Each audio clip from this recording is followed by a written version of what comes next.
Thanks for being with us today on Shine FM for another edition of Journey Living with Shannon Meyer. The foundation of Journey Living Ministries is Jeremiah 29:11. For I know the plans I have for you, declares the Lord, plans to prosper you and not to harm you, plans to give you hope and a future. Journey Living is a radio broadcast featuring the Bible teaching of Shannon Meyer. Shannon's passion is to help women walk with God through the trials and challenges of life. Speaking from her own life experiences and a biblical foundation, Shannon offers women hope that God does have a plan, even when we don't see it. Now here's Shannon with today's teaching. More chances than not, you have probably experienced some form of stress in the last week, month, and even this past year. And for some, it may be even more than just a little bit. You said, I just can't take it anymore. I am so overwhelmed, overloaded, and even over my limit.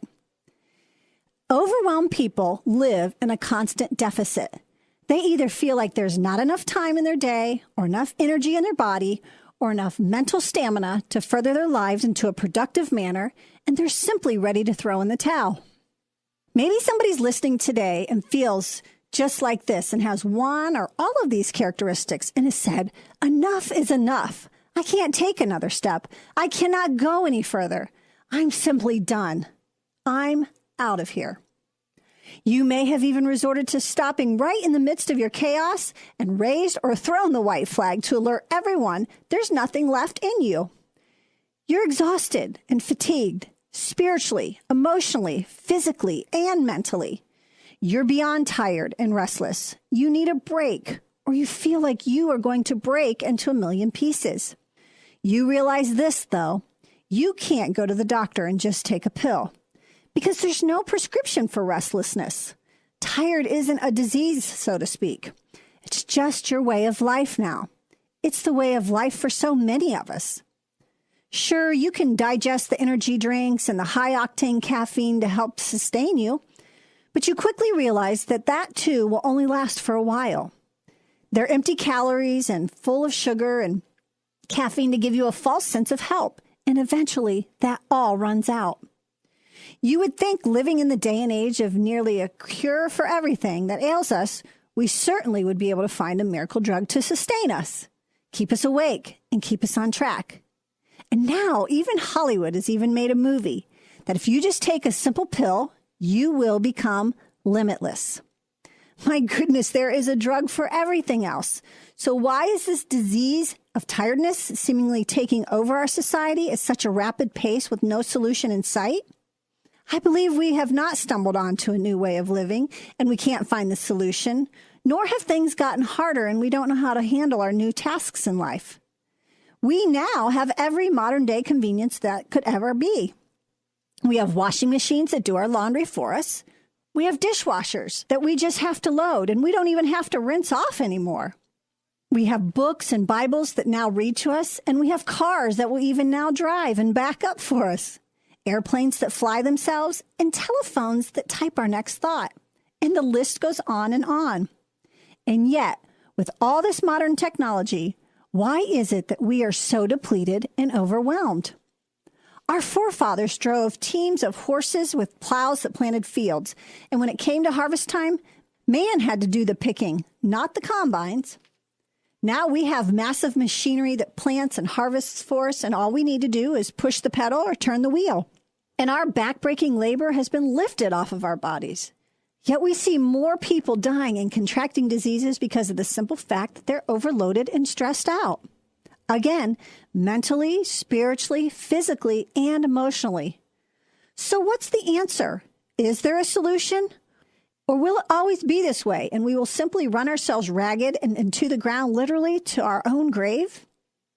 Unfortunately, I think that is what a lot of people are doing. They're living beyond a normal level of stress and literally killing themselves.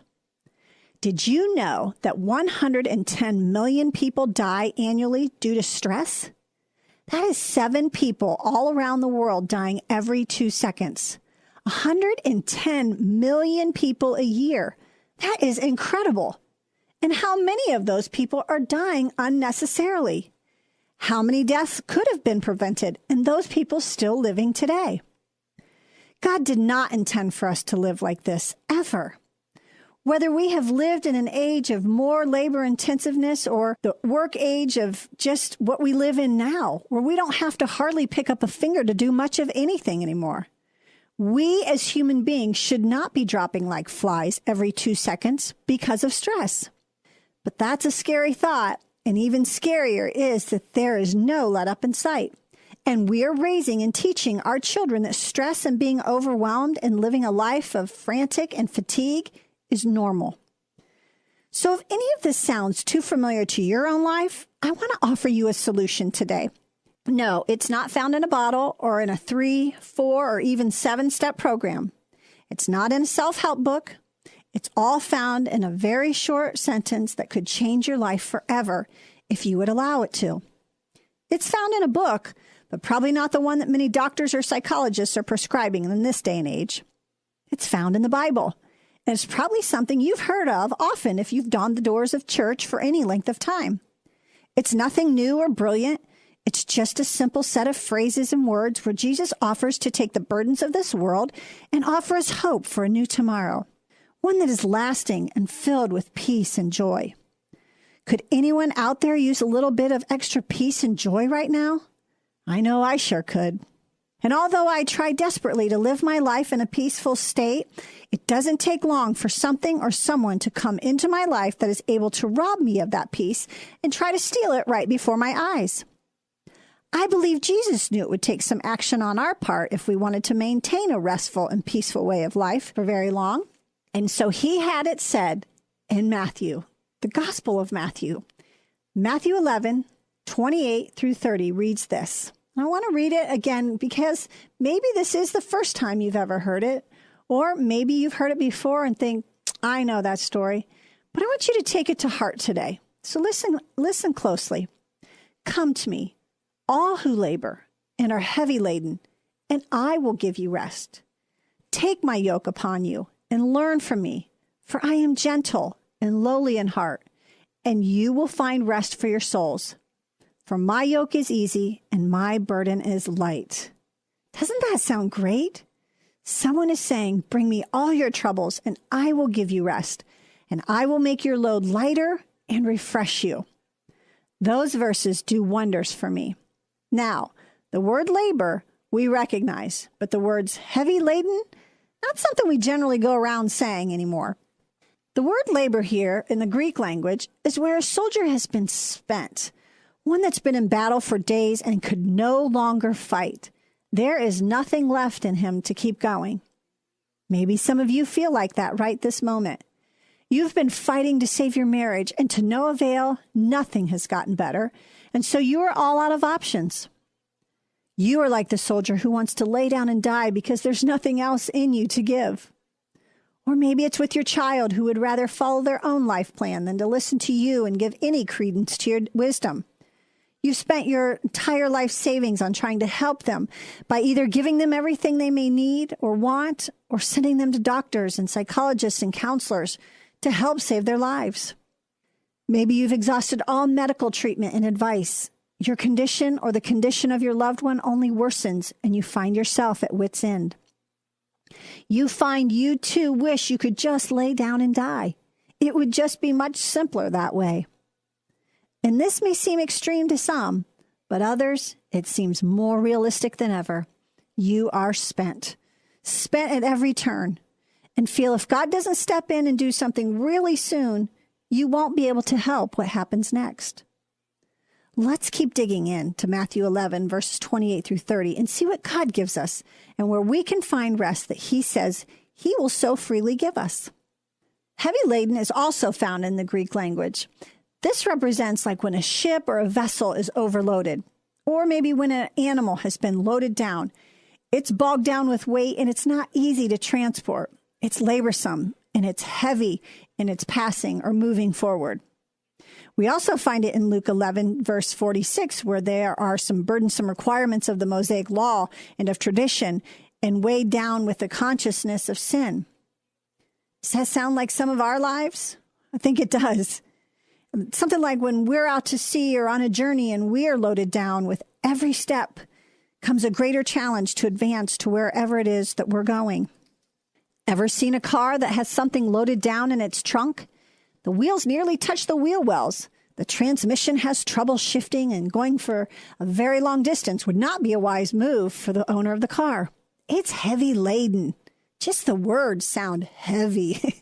God doesn't intend for us to go around every day like that.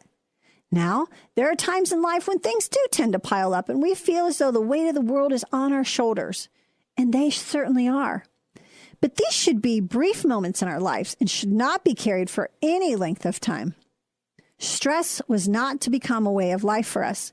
It was something that God placed in us for our protection. Ever heard of fight or flight? This is our human instinct that something is wrong and our body is wired to go into action to defend itself or to flee from a dangerous situation. Stress, in its most basic form, is a type of panic.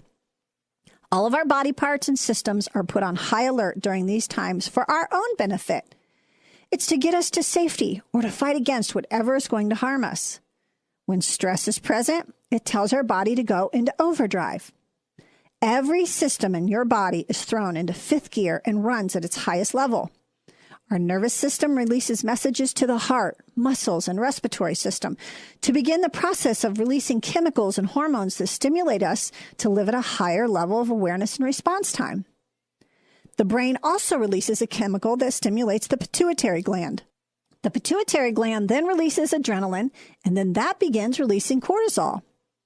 All of this releasing is okay for a short amount of time, but when done over and over and over again, it begins to deplete our body and our organs, and then we find ourselves in trouble big time with our health and with our minds. Headaches and backaches become the norm for us.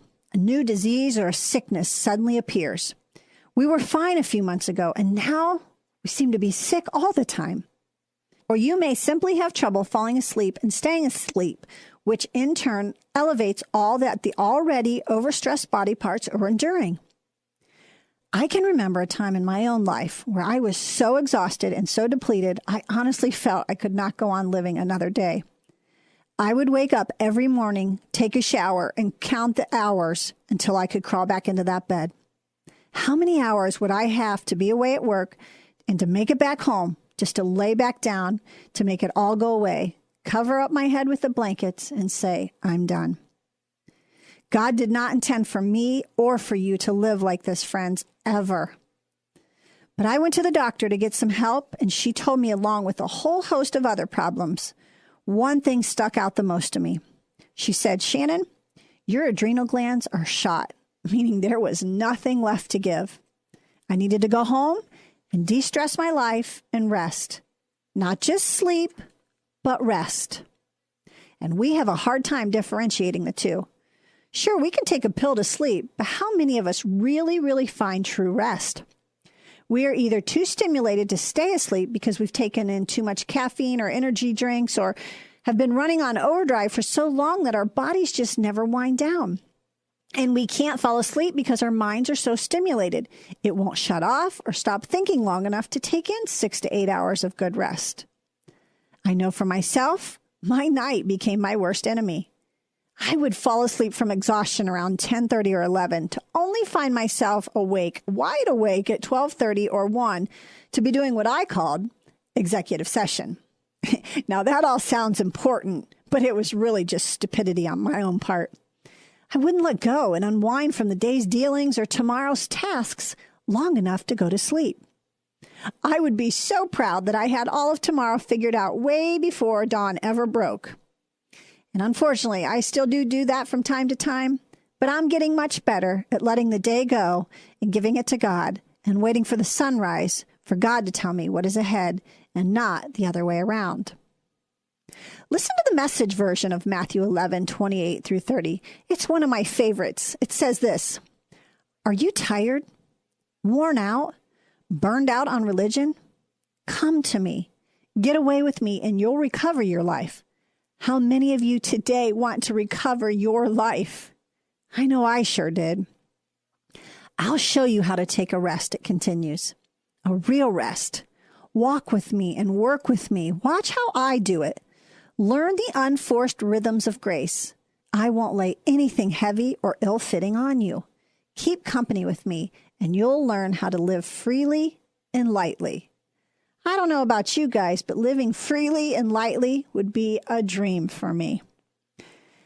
Now, there are 3 great takeaways that we can learn from these simple scriptures. And if we could do what he says, then I think our lives would turn around drastically and change for good forever. So let's pick it apart. Number 1, it says, Jesus says, come to me. When's the last time you went to God for rest? I know we go for him for everything else, but when did you go asking for rest? I know we go to the doctor and the spa and to the bookstore and even to the medicine cabinet. But when is the last time you went to God for that rest? Now, here's an exercise you have to try if you have a hard time imagining this. Visually in your mind, walk up to the throne of God and say, here I am, Lord. I can't do it anymore. Can you please give me some rest? And just simply lay down at his feet, whether that is literally or figuratively. Then you need to do that. This is our part. God will not force himself on us or his ways. Although he wants nothing more for us than to choose his way of living, he will not make us do it. The only thing God is going to ask of us is to come. We don't have trouble going anywhere. We are a get up and go kind of society. We love to go and go and go and do something all the time. This is the something or someone you need to come to. His name is Jesus. The second thing we can take away is the word take. We are to take the yoke that Jesus talks about here. Now, for most of us, we would say, no, thank you. I don't need any more additional weight on my shoulders. Jesus says, take this yoke, my yoke, because it's light. The great thing is that Jesus is the co-bearer of the yoke. The yoke is a picture of what oxen would have had placed around their necks for pulling something. It's heavy and made of wood. It implies hard work and labor. The picture is one who is carrying around heavy burdens. Maybe someone who is oppressed or under persecution. They're under the heavy demands of religious leaders. They may be even weary from searching for God. Well, this is what Jesus says. Take my yoke. It is light. It's not burdensome. So who doesn't want to find the one answer to all of our problems? God is it. And here it is in Matthew 11. And yet, how many times do we look to everything else but God? Something I find interesting with this text is that in all 4 of the Gospels, this is the only place in which it is recorded. So many times we read about the same account of Matthew, Mark, Luke, and John, and that what they had experienced, but not here. Matthew's the only one who writes these words of Jesus. I don't think we can discount that. Remember, Matthew was a tax collector. They were the worst of the worst. Some say they would be considered as our modern-day drug dealers that are selling illicit drugs in our schoolyards. They were despised and rejected. They were outcasts, and nobody wanted to associate with them. And anyone who did was also considered an outcast. The tax collectors were known for overcharging the Jewish people and the merchants that came through town. Therefore, they made a great living on cheating people out of their hard-earned money. They were very well known for it. So when we see that Matthew is the only one who writes about Jesus saying, you have to wonder, was he such a person? Was he tired of being tired and shunned? Living the kind of life that God never intended for him to live? Here's something else to think about as well. Most of the men that Jesus had called to be his disciples had an occupation that they could easily return to if following Jesus didn't work out. Not the case for Matthew. He could not return to tax collecting. Here's the really cool thing about what God does with our lives. Long before we ever recognize it's God's doing, we may be in an apprenticeship for what God is going to do with our lives in the future. He knew Matthew's skills as a record keeper, and I'm sure he did it well, even if it was on padded accounts and transactions. But God knew way before Matthew knew that God could use him someday to keep a very accurate account of his son while Jesus walked on the earth with the rest of mankind. I'm sure Matthew had to have grown weary and tired of being hated by not only the everyday people and merchants, but the religious leaders as well. The words being said by Jesus may not have affected some, but for Matthew, these words never sounded so good in all the words that he had ever heard before. Can you imagine a man sitting in a tax collector's booth hearing Jesus say, "Come to me, I will give you rest"? And saying yes would have meant a new way of life, a life that Matthew could only have dreamed of. We read Matthew 9:9 where it says he, meaning Jesus, saw a man named Matthew sitting in a tax collector's booth. "Follow me," he told him.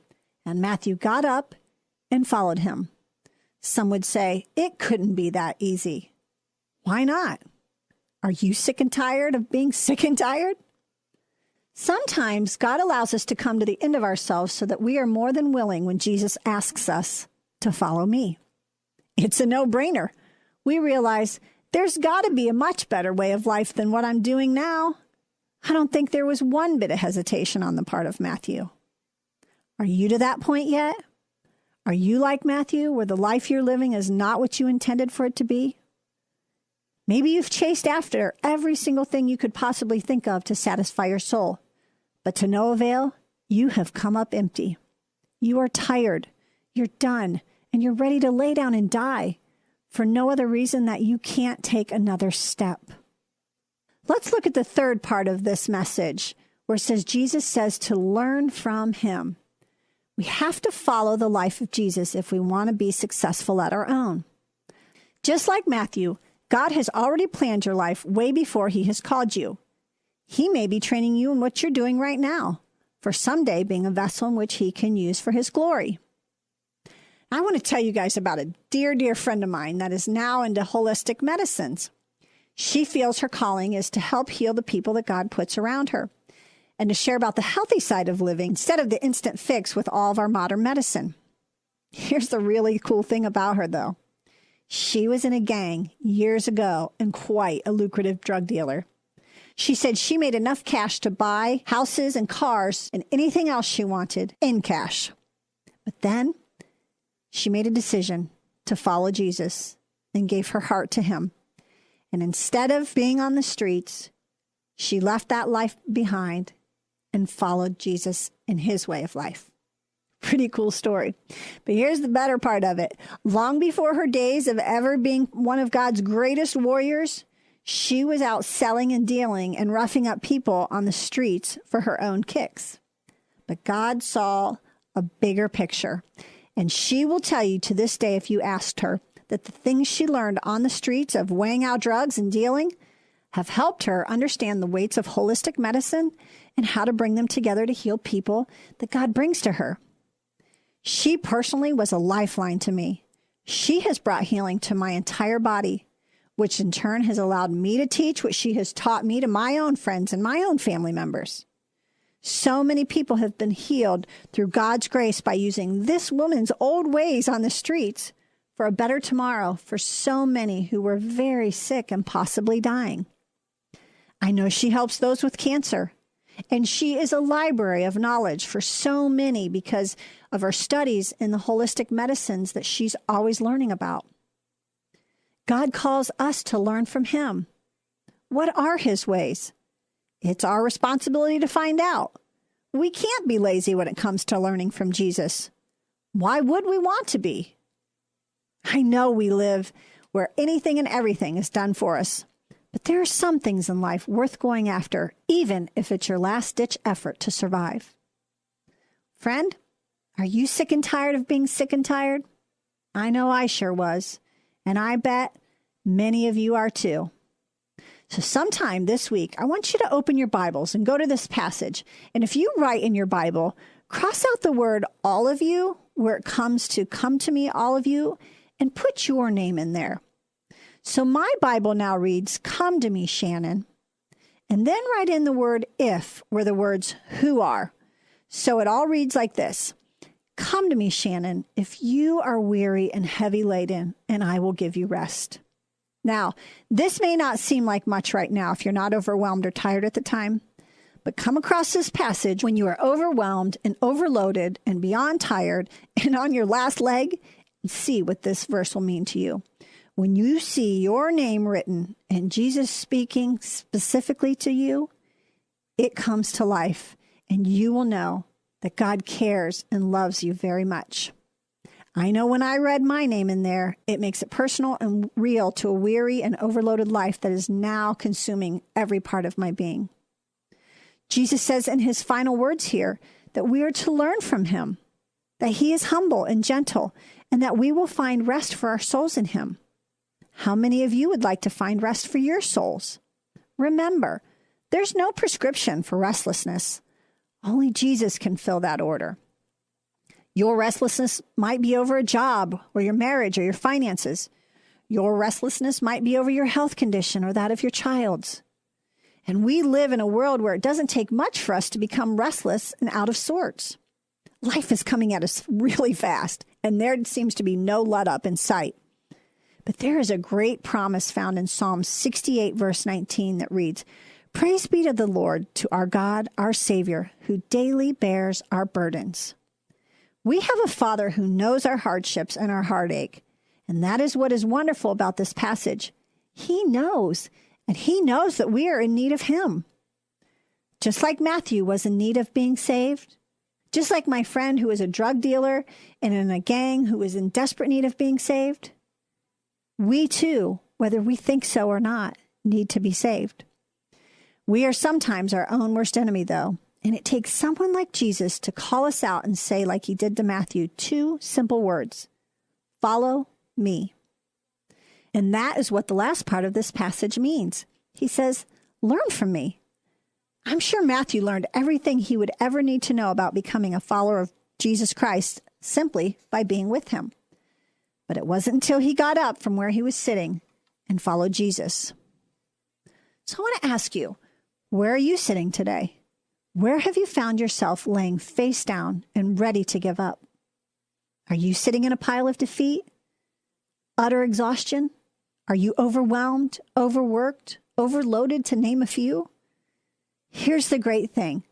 There are a lot of great words that start with the prefix RE. Words like refresh, recharge, renew, rejuvenate, and relinquish. All are words that are refreshing to our ears, but they don't become real until we take the first step of coming, taking, and learning from the one who knows. Won't you come, all that are weary and heavy laden? Or like the Message Bible says, those who are tired and worn out or burned out on religion? Then come to me. All we have to do is follow Jesus. Find out his ways and follow them. Rest and wait on him as he renews your strength. He promises to do so. Won't you too come and find rest in the only one that can grant it to you? Learn to live freely and lightly, and keep company with the one who can calm any stormy sea and fill any empty life. Won't you come today? I want to close with a quick story found in the Old Testament that has spoken volumes to me in my times of weariness, and I'm hoping it will you too. It's found in 1 Kings chapter 19, where Elisha has just slaughtered 450 prophets of Baal. He has had a great victory in the Lord, and now Queen Jezebel is furious and has promised to kill him within the day. How does Elijah go from being on top of the world and being used by God to so many, and then in a few short hours ask God to let him die? He can't take it anymore. I know some of you know exactly what this feels like.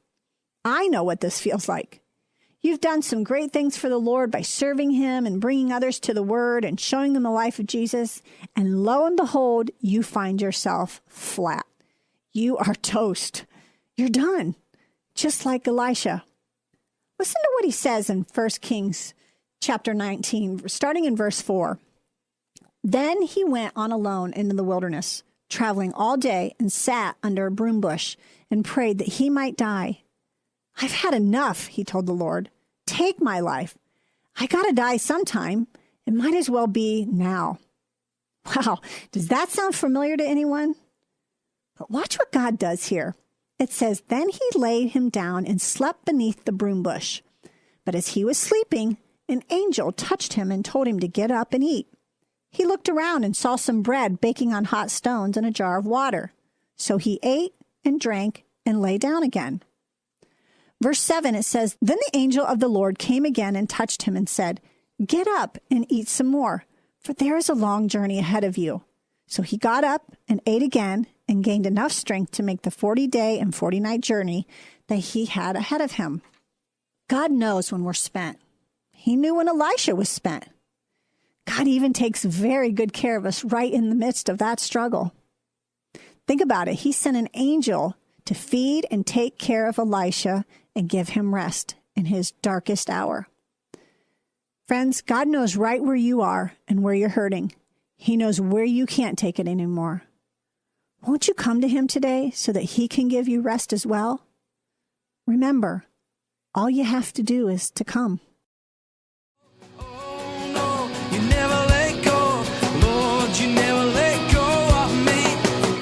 Thank you for being with us for this edition of Journey Living with Shannon Meyer. If you'd like to hear this program again or learn more about Journey Living Ministries or even contact Shannon, her website is journeylivingministries.org. Shannon also teaches a Bible study for women on Tuesday nights at 7 at Union Station in Bellefontaine, and she's also available to speak at events. And we'd love for you to join us again next Thursday morning at 9 for Journey Living with Shannon Meyer on Shine FM.